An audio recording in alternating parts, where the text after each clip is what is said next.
Uncut celebrates these bonds with India and brings to you the stories of India's brave hearts.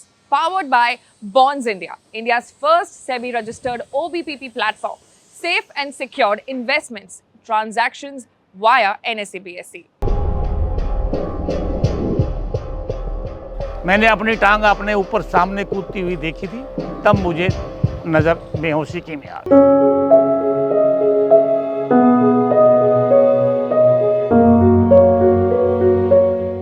अपनी body, मेरी body 3 साल तक तो मेरे पैर को मानती नहीं थी कि इसकी पैर कटा हुआ है।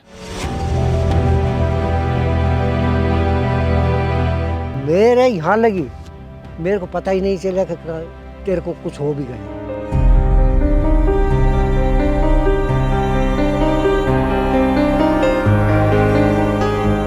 तो उस समय एक्चुअली मेरी उस समय शादी होनी थी। उसके करीब 15 दिन भी नहीं रहे, 15 दिन बाद मेरी शादी होनी थी। उससे पहले मेरा एक्सीडेंट हो गया। पर उस समय फ़ोन भी नहीं होते थे, उस समय फ़ोन की सुविधा भी नहीं थी, तो सब आ गए थे उस दिन घर में, पर मैं उस समय हॉस्पिटल में पड़ा हुआ था।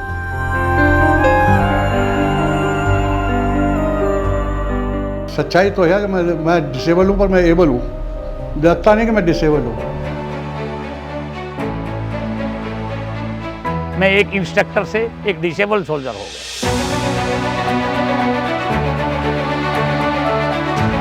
मैंने इस डिसेबिलिटी को अपने शरीर पे हावी नहीं होने दिया। Martyr dies once only, whereas war disabled has to die every day.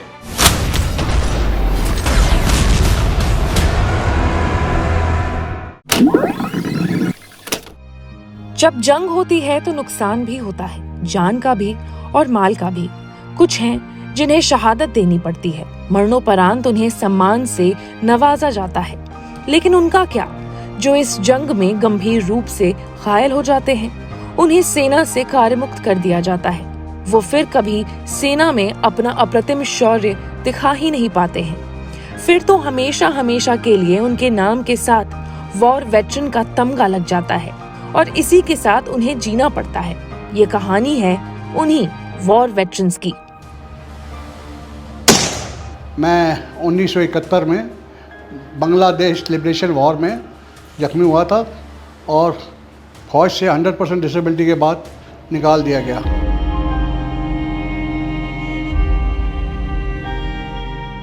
मेरा सेना का अनुभव है, एक गोली एक दुश्मन। सेना में सोल्जर को सिखाया जाता है एक गोली के साथ एक दुश्मन खत्म होना चाहिए। ये ट्रेनिंग का मेन मुद्दा है। आर्मड फोर्सेस में मेरा एक्सपीरियंस बहुत अच्छा रहा। काफ़ी उतार चढ़ाव, बहुत कुछ देखा है हमने इसमें। हमने जो है कई ऐसे इंसिडेंट भी देखे हैं जहाँ से बहुत प्रेरणा मिलती है और इससे अच्छा कोई किसी भी एक नागरिक को, देश के नागरिक को अच्छा एक प्लेटफॉर्म नहीं मिल सकता जिससे वो देश की सेवा कर सके। 30 अक्टूबर 1971 हमें, जो मेरी इन्फेंट्री बटालियन था, उसको टास्क मिला हुआ था। तो हम अटैक कर रहे थे। एक जगह है तेली खाली जो पोस्ट है उसको कैप्चर करना था, उसको खाली कराना था। वहाँ पे अटैक करने के लिए जब ऑर्डर मिल रहे थे तो सारे कंपनी कमांडर चाहते थे कि मैं उनके साथ रहूँ। तो मेरे से पूछा गया, तो मैंने कहा जो कंपनी लीड करेगी मैं उसके साथ जाऊँगा। तो पहले एक कंपनी गई, उसके बाद दूसरी कंपनी बदला। जब दूसरी कंपनी बदला तो हम दल में, स्टार्ट लाइन पे दलदल में थे, बहुत दलदल थी वहाँ पे।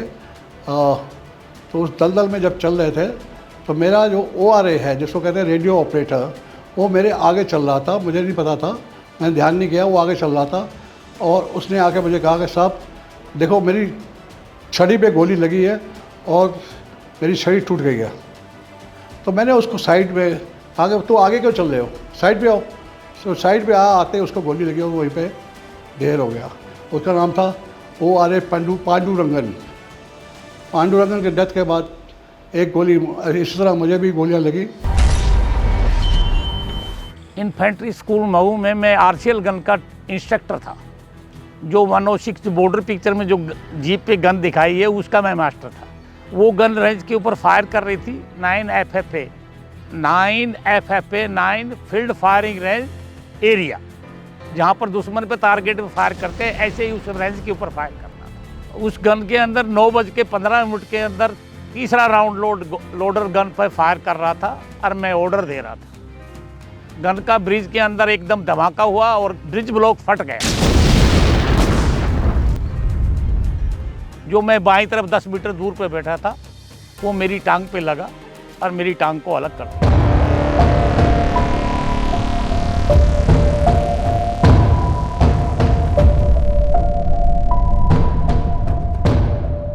30 अगस्त 1999 ऐसी ही एक पहाड़ी और थी साइड में। रात के 11 बजे जो जवान ड्यूटी पे थे वो ड्यूटी पे थे और जो बाकी थे वो अपने आराम कर रहे थे ज़मीन के नीचे बंकर में। जिसको बंकर नहीं मिले वो पत्थरों की आड़ लेके आराम कर रहे थे। उन्होंने फिर फायर खोल दिया। फायर जैसे यहाँ से 500 गज आगे चल के इतनी दूर से फायरिंग स्टार्ट किया था। इधर से फायर आए, इधर गिर रहे, इतनी दूर से फायर स्टार्ट किया। और धीरे धीरे, अब पता नहीं उनका आदमी कोई चोटी पे बैठा था या क्या, उन्होंने डायरेक्शन देता रहा कि भाई अभी नहीं आए, अभी नहीं आए, फायर इनके ऊपर। हमारे ऊपर जब उनके फायर गिरने लगे तो हम 6 आदमी थे। अब 6 आदमी थे तो 2-3 फायर तो गिर गए इधर उधर। अब जब 2 फायर इकट्ठे आए, अब इकट्ठे आने के बाद अब आरटी का घोड़ा तो सब कुछ उड़ा देता है। इतना भारी होता है, इतना लंबा होता है। अब वो वहाँ के फटते ही उसने तो उड़ा दिया सब कुछ। मेरे यहाँ लगी, एक के यहाँ लगी, एक का ये आधा हिस्सा उड़ गया और ये उड़ गया। 2 के यहाँ लगी, इस जगह पर छाती उड़ गई, एक के यहाँ लगी। तो अब जिनके जो छाती में लगी या पेट में लगी, जिसके पेट में लगी वो तो सब कुछ अड़ंगा बाहर आ गया, पेट का आँत वगैरह। जिसके छाती में लगी वो उसका तो फेफड़े फाफड़े सब कुछ फट गए। सिर्फ 10-10, 15-15 मिनट जिंदा रहे थे वो।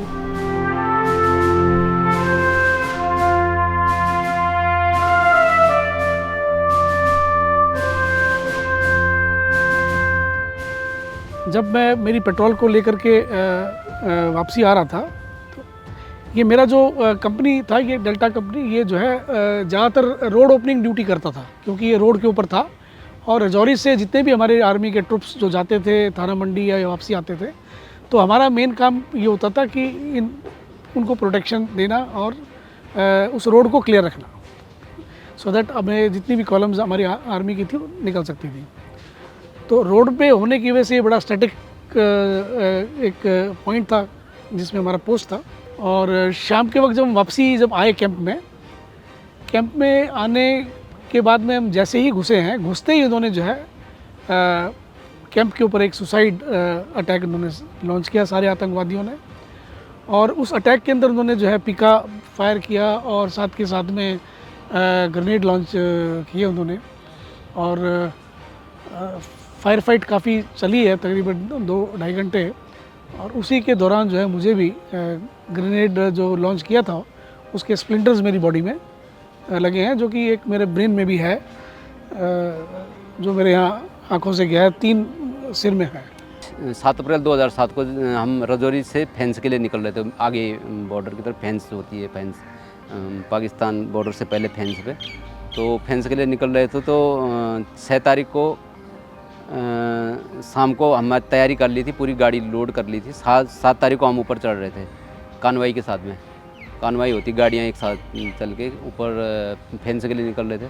तो आधे रास्ते में करीब बीजी मेंढर से 2-3 किलोमीटर पहले गाड़ी एक्सीडेंट हो गई थी। गाड़ी का एक्सीडेंट हो गया, गाड़ी काफ़ी नीचे चली गई, खाई में चली। मेरे को वहीं बेहोश हो गया था, मेरे को कुछ पता नहीं चला। उसके बाद मैं उधर ही बेहोश पड़ गया था।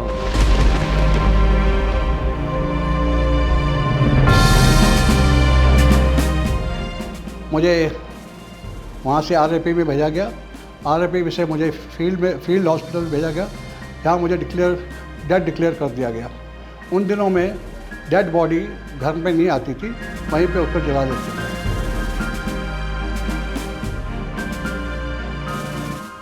उसके बाद में जो 3 किलोमीटर पीछे एम्बुलेंस रहती है, वहाँ से डॉक्टर और नर्सिंग असिस्टेंट आए।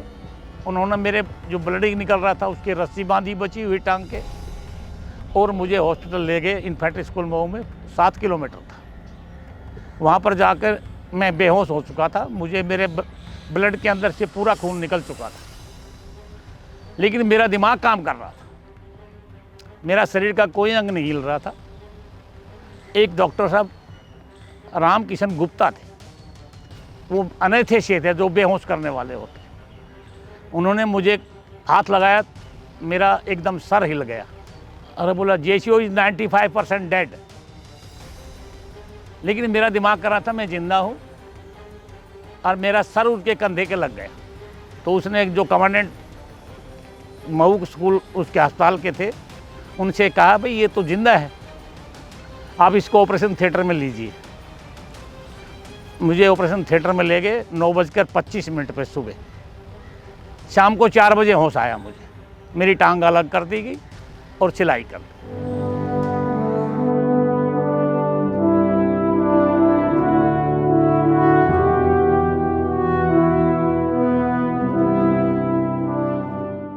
तो मेरा नंबर लगा हुआ था, मुझे आग में फेंकने वाले थे। तो अचानक मेरा हाथ हिला और एक वहाँ पे नर्सिंग ऑफिसर जो हमारे फील्ड हॉस्पिटल में थी, उनको टच किया और उन्होंने समझा कि उन्होंने मुझे अपनी दूसरी कोलीग नर्सिंग ऑफिसर को बुलाया। नर्सिंग ऑफिसर ने मुझे चेक किया और उसने डिक्लेयर किया कि मैं ज़िंदा हूँ। तो वहाँ पे उस समय मेजर माथुर होते थे हमारे ऑफिसर इंचार्ज वहाँ पे फील्ड ऑफिसर और हॉस्पिटल ने। उन्होंने मुझे ट्रिकॉस्टमी ट्यूब दे दी, उसको कहते हैं ट्रिकॉस्टमी कर दी उन्होंने मुझे। उसके बाद अपने कमांड हॉस्पिटल गुवाहाटी में भेज दिया गया, जहाँ पे मैं एक बार फिर मरता मरता बचा, क्योंकि वहाँ के एक नर्सिंग ऑफिसर ने मुझे माउथ टू माउथ रेस्पिरेशन दी।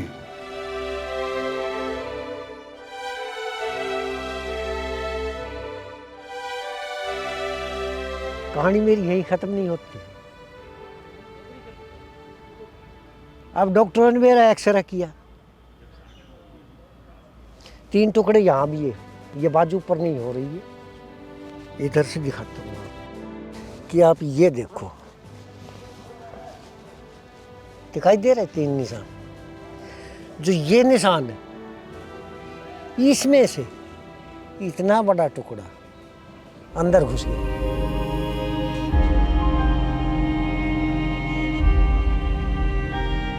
और वो टुकड़ा आज भी मेरे इस जगह पर अंदर है।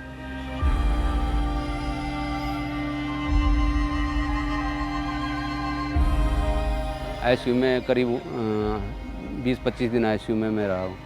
मेरे को याद है, थोड़ा बाद में मेरे को ध्यान आने लग गया था।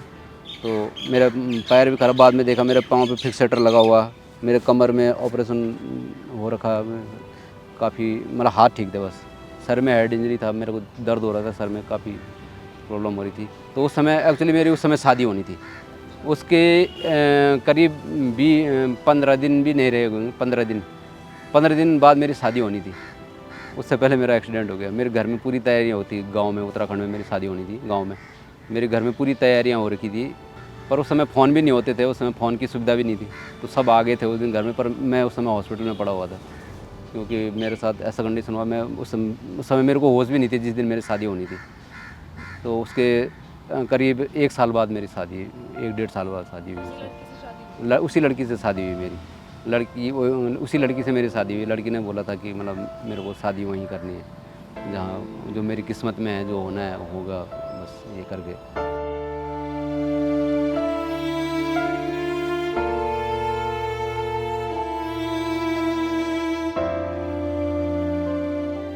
रात को 10 बज गए, मेरी ट्रेन बुक थी घर आने के लिए छुट्टी पर, और मैंने तमाम चीज़ें अपने घर के बारे में सोची हुई थी, मिठाई खरीदी हुई थी। और सुबह 9:25 पे जब वो हादसा होने के बाद में मैं एकदम देखता रहा, मेरा रजिस्ट्रेशन कैंसिल हो गया। और वो जो जीवन आप जो बता रही हैं उससे पहले का, वो मैं सपन में देखता रहा। मेरी लाइफ पूरी चेंज हो गई। मैं एक डिसेबल अपंगता की श्रेणी में आ गया।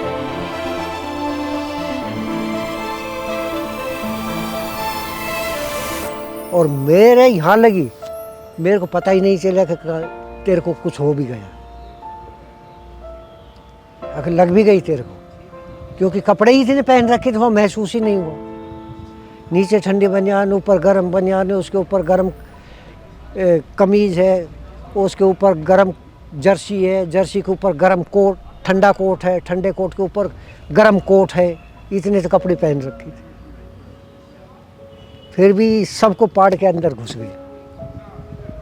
अब ये आपको दिखा देता हूँ, ये बात जो देखो,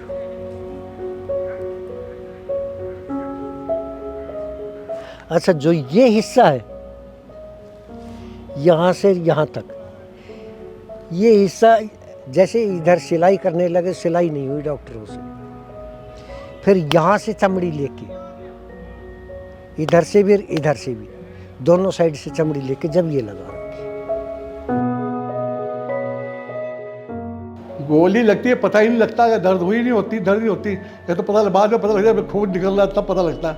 गोली जब लगती है उसमें कोई दर्द नहीं होती, सच्चाई है। मुझे दर्द कोई पता नहीं लगा जब गोली लगी मुझे, तो मुझे नहीं पता लगा कि दर्द हो रही है। मुझे फायर देना था, मैं फायर का मुंह खोल रहा था, तो मेरे टेक्निकल टीए असिस्टेंट जो टीए ने, जो टेक्निकल असिस्टेंट है, उसने कहा सर आपका तो खून निकल रहा है, आपका तो मेरी ज़बान मुझे कट के नीचे गिर चुकी थी। तो मुझे तब पता लगा जब उसने बताया कि मुझे गोली लग चुकी है। मुझे नहीं पता था कि गोली लगी हुई है। अभी क्या है, आप दिखा भी सकते हो तो दूसरा आदमी इसको, ये बेल्ट बंधी हुई, ये आर्टिफिशियल पैर है, ये मेरे बेल्ट बंधी हुई है, ये अबाउ नहीं एम्पुटेशन है, यहाँ से कटी हुई। और 1 मिनट अब ना, जैसे अभी इतना दिखा दिया तो आपको 1 मिनट ना मैं और दिखाता हूँ। ये आर्टिफिशियल पैर की फोटो लीजिए आप, एक आदमी किस लेवल से कैसे रहता है। ये मेरा बचा हुआ पैर है जो 48 टाके है, 48। ये 7 इंच पैर बचा हुआ है। नहीं कुछ भी नहीं है बेटा जीवन में, संघर्षी जीवन है, संघर्षी जीवन है नौजवान।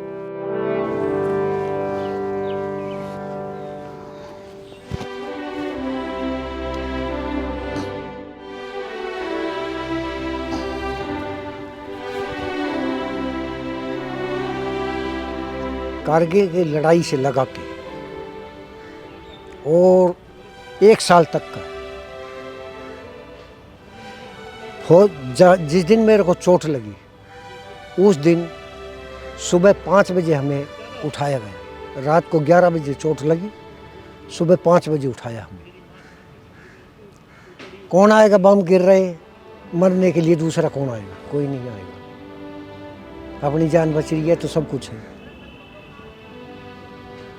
अब जहाँ चारों तरफ बम गिर रहे हैं और कोई आदमी बीच में पड़ा है, तो और आप कहीं साइड में खड़ी हो या बैठी हो, तो आप सोचोगे बोले इसको गिर लेने तो बाद में बचेगा तो उठा लेगा, नहीं ख़त्म तो है ही। तो हमारे साथ भी यही हुआ था, हम भी मरे हुए घोषित कर दिए थे सुबह 5 बजे। बोला ये जिंदा नहीं है, भी इनको गिरो। जब मैंने पानी मांगा था उनसे, मैं पानी पिला दो उनको। जब उन्होंने कहा, बोला भाई ये बंदा जिंदा है, इसको उठाओ, तब मेरे को लेके गए दूसरी जगह स्ट्रेचर पे। वहाँ फिर डॉक्टर ने मलहम पट्टी की, फिर स्ट्रेचर पे लादा, फिर तीसरी जगह लेके आए। वहाँ के मेरे को फिर डॉक्टर ने मलहम दवाई वगैरह की। वहाँ के मेरे को चाय पिलाई। चाय पिलाने के बाद स्पेशल हेलीकॉप्टर आया मेरे लिए, आर्मी का, अकेले के लिए। आर्मी का चेतक बोलते जिसको, बड़ा हेलीकॉप्टर। उसमें बस अब पायलट कहने लगा, बोले भाई रण सिंह कौन है? उन्होंने कहा हाँ सर। बोला आपको चलना है सेक्शन हॉस्पिटल। मैं कि सब मैं तो देख ऐसा है, आपको जल्दी है तो जा सकते हो, मैं तो पहले चाय पीऊँगा, उसके बाद बीड़ी पीऊँगा और फिर चलूँगा। अब सबको पता था कि भाई ये चाय ज़्यादा पीता है। पहले मेरे को चाय बनाई, चाय पिलाई, फिर बोला भाई इसको बीड़ी भी लगा के दो, बीड़ी जला के दी। जब फिर मेरे चाय पी ली, बीड़ी पी ली, फिर पायलट कहने लगा, बोला भाई अब तो हो गया मुख। हाँ अब हो गया। बोला अब तो चले मुख चल।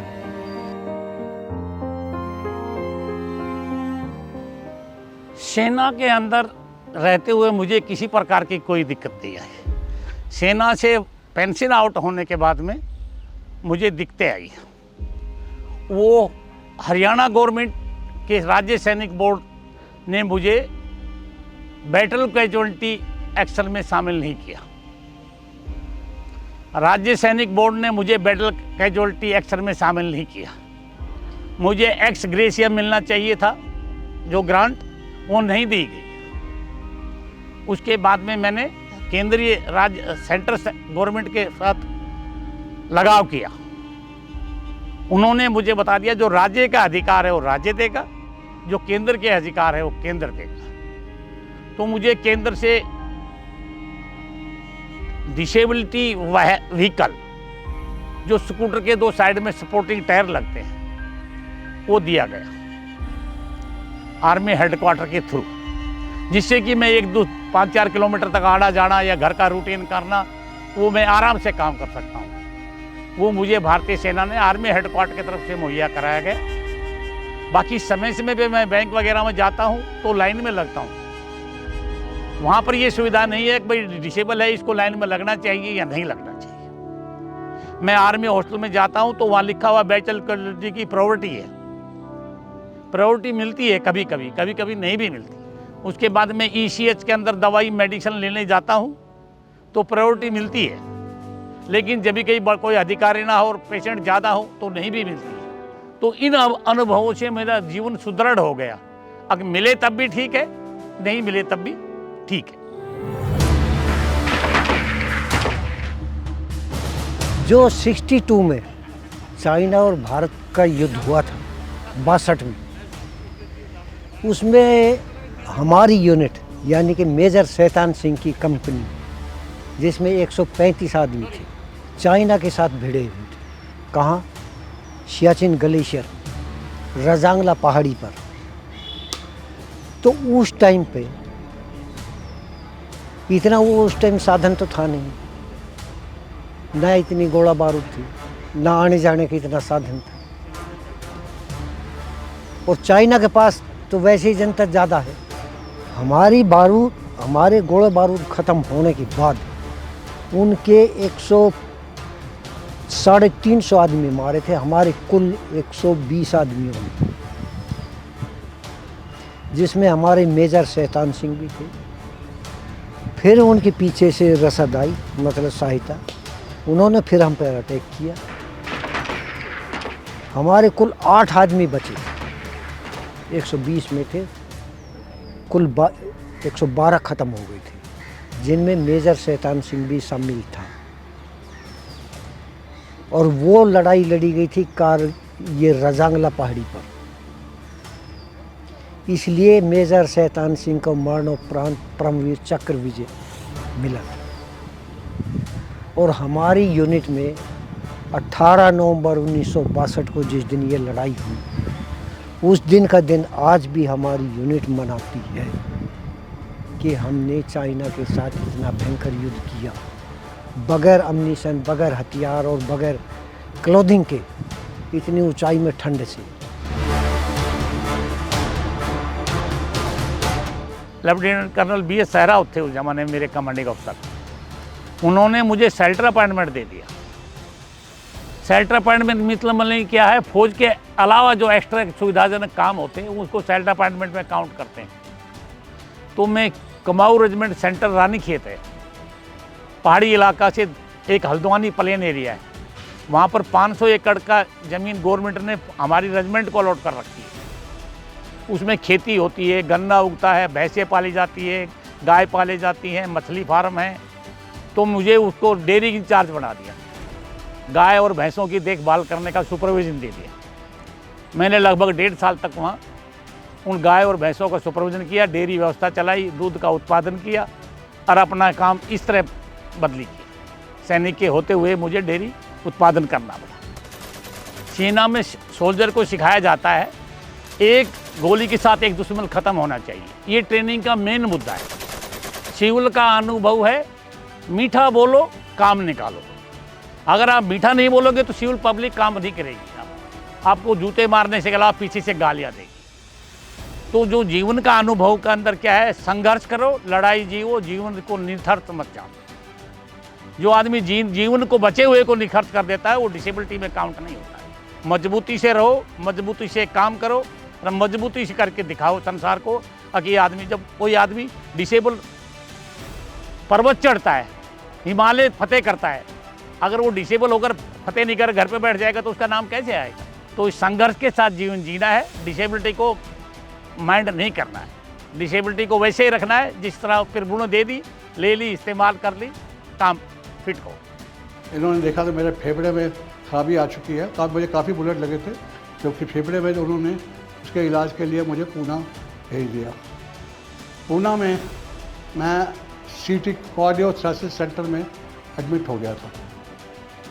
वहाँ पे जो नर्सिंग ऑफिसर थी उसने मेरी केस शीट पढ़ी, तो उसने मेरे से आके पूछा कि आप जानते हो आपको किसने बचाया था, आपको किसी उस समय मदद किसने की थी। तो मैं कहा मैं तो नहीं जानता, मेरी आँखें नहीं खुल रही थी, मैंने पहचाना ही नहीं, ना मैं देख सकता था। तो उसने कहा अगर मैं कहूँ मैं हूँ, तो मैंने कहा तो मैं मान लूँगा, और मेरे पास ऑप्शन ही क्या थी भाई, मैं तो मानना पड़ा मुझे, मैंने मान लिया।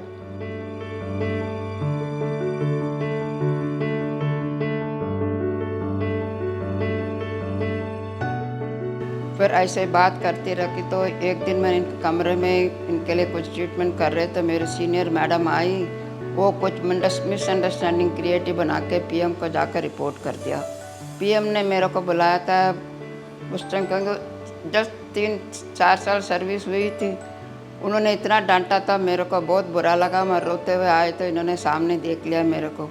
वहीं पर उन्होंने बोला तो अपने पीएम को जाकर बता दो मैं आपसे शादी करूँगा।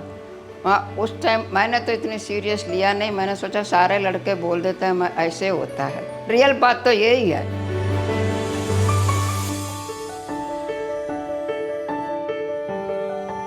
तब मेरा पोस्टिंग दिल्ली में आ गई। दिल्ली में आने के बाद ये वहाँ पे थे कैप्टन महाजन। उसके बाद इनके सिस्टर आई थी, इनके सिस्टर मेरी सहेली बन गए, उसके साथ उनके घर भी जाती थी, करोल बाग शॉपिंग के लिए भी जाती थी, सारे होता था। एक दिन इनके सिस्टर ने मेरे से आकर पूछा, चंद्रा मेरे फादर चाहते हैं तुम मेरे ब्रदर से शादी कर लो। मैंने बोला ये कैसे, किसका आइडिया है। कहते मेरे फादर ने बोला इस लड़की से पूछो नरेंद्र से शादी करेगी। मैंने उनको बोला लड़की कर्नाटका की है, आप पंजाबी है। मेरे फादर ने बोला मैं अपने रिश्तेदार की परवाह नहीं करूँगा, तुम अपने पेरेंट्स से पूछ के बता दो।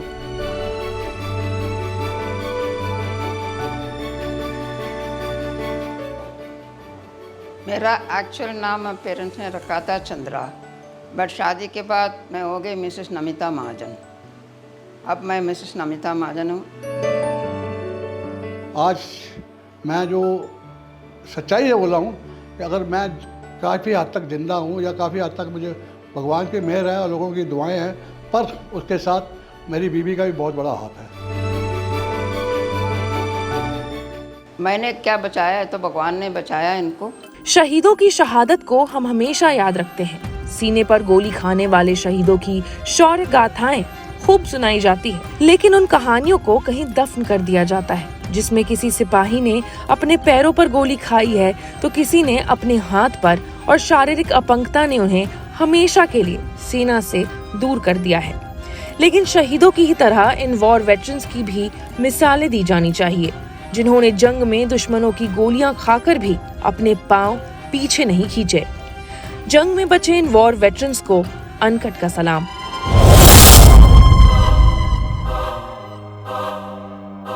Uncut celebrates these bonds with India and brings to you the stories of India's brave hearts. Powered by Bonds India, India's first SEBI-registered OBPP platform. Safe and secured investments, transactions via NSE BSE.